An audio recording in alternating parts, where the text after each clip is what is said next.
Hello friends, welcome back to my channel. It is Taylor here. I am going to be transforming my pantry from this to a very beautiful this. So if you'd like to see that, go ahead and keep watching.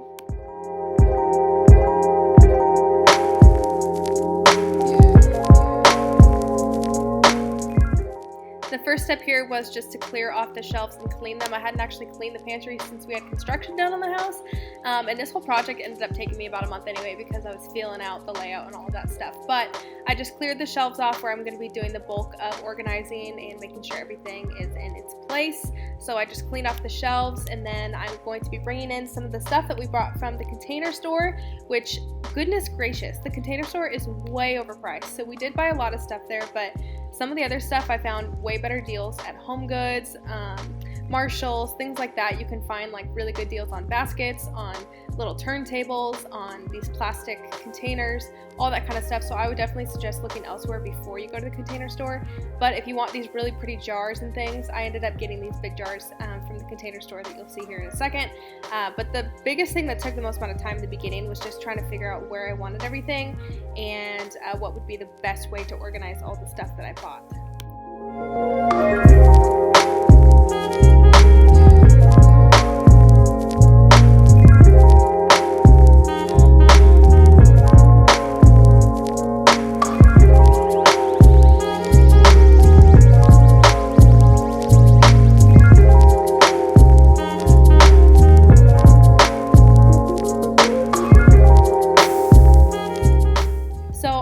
Putting these jars up on the shelf, and they do stay here. Some of the stuff changes throughout the video, but those jars stay there. Like I said, those were from the Container Store, but I think you can find similar things other places for cheaper. But I wanted to put those there because that is the most easily accessible shelf, and those are for the things that are bulk items, things that we use every single day, such as oats, quinoa, rice, stuff like that we could just easily grab those containers to cook with. And then I also put in like flour and sugar, which we don't use as often, but just having those things out and seeing where they are and seeing how much you have of everything, it just helps you keep way better inventory, seeing all of your products.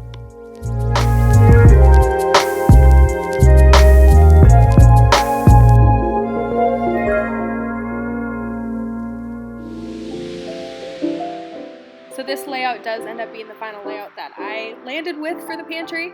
And then the fun part, I got to start filling everything up and deciding where I just thought the best place for everything would be. So in here in this little turntable, I was doing like easily grabbable breakfast instant oats, stuff like that we could just grab in the morning, as well as I think granola bars I end up putting in here. But just putting the really convenient items like snacky things in these turntables, I feel like is super convenient.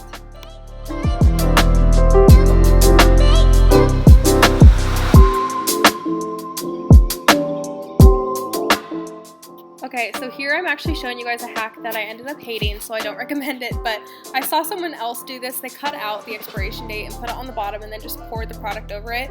I didn't like that. I felt like it was kind of weird that there was a piece of the box inside. I guess you could tape it on the bottom, but what I end up doing now is I just use expo markers because they come off of the plastic and the glass, and I just write on the back what the expiration date is. And then if you do need a barcode because you're tracking calories or tracking macronutrients or whatever, I do cut out the barcode as well and tape it on the back of the container just so everything is pretty and clean on the front, but you still have all the nutritious information that you need on the back, as well as the expiration date, to make sure things are not going bad. Do not be afraid to purge items you do not use anymore. That is what I'm doing here. We had way too many water bottles and to-go cups and things like that, and one of my main goals in this house is just to simplify and only use the things we really love. So I was going through all of our stuff after moving and getting rid of probably 50 to 60% of everything we had, because we just don't need that much. So don't be afraid to get rid of some things and only go down to things you absolutely use every single day or every week.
example of a plastic storage container that I found at Home Goods, and they were decently affordable.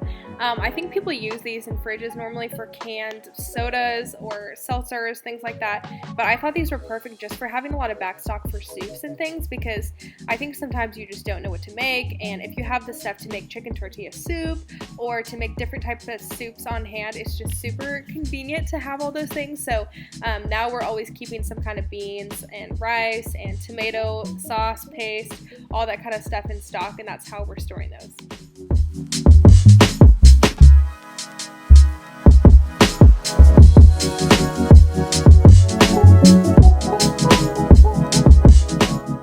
This is lots of trial and error. Like I said, this project took me weeks, mostly because I was trying to feel out the layout and see if it was convenient, seeing if things like the things that we use less often are up on the top baskets, the things we use the most often are on eye level, and then those baskets on the bottom are for chips and pasta and things like that we grab a little less often. And so before I wanted to put the labels on there, I just really wanted to make sure I loved the layout. So a lot of it was just messing around and seeing if I liked where things were. And then after a couple weeks, I did end up putting labels on everything.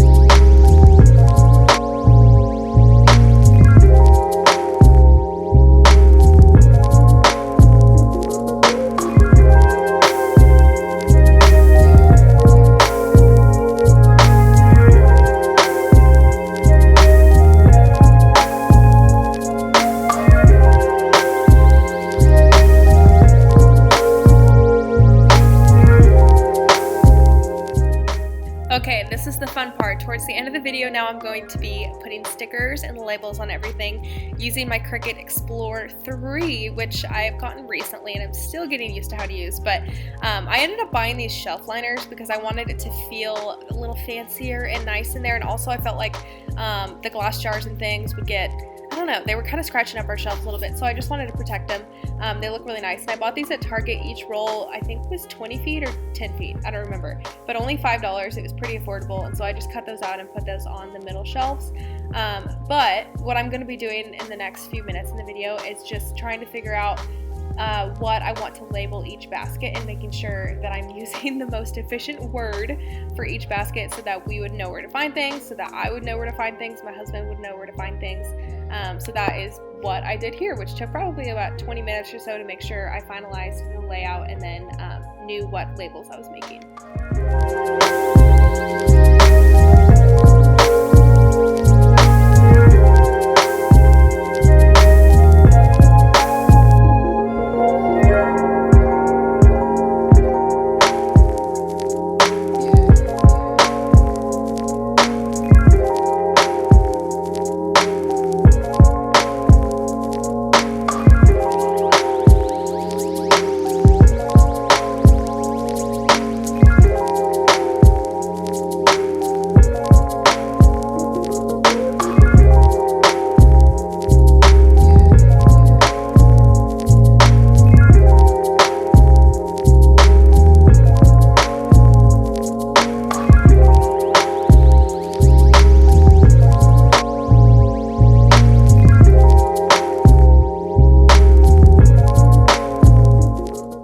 I ended up picking a pretty basic font, and the best part to me was being able to actually put the stickers on, but I did find out if you have a Cricut, the actual Cricut brand of the transfer tape is the literal worst. It's like so sticky, it was so hard.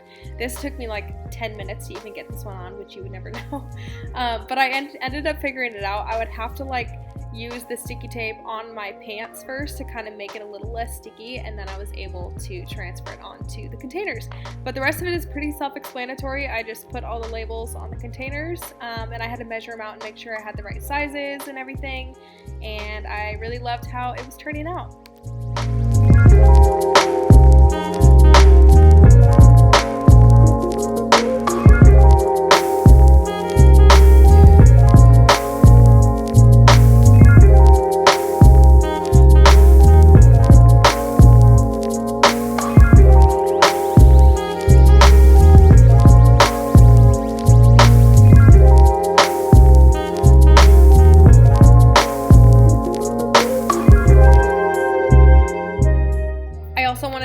guys know that I will be putting links in the description for the products that I can find. These baskets and these basket clips were from Amazon, so I'll definitely be putting those in the description, so keep an eye out for that if you're interested in getting the same ones.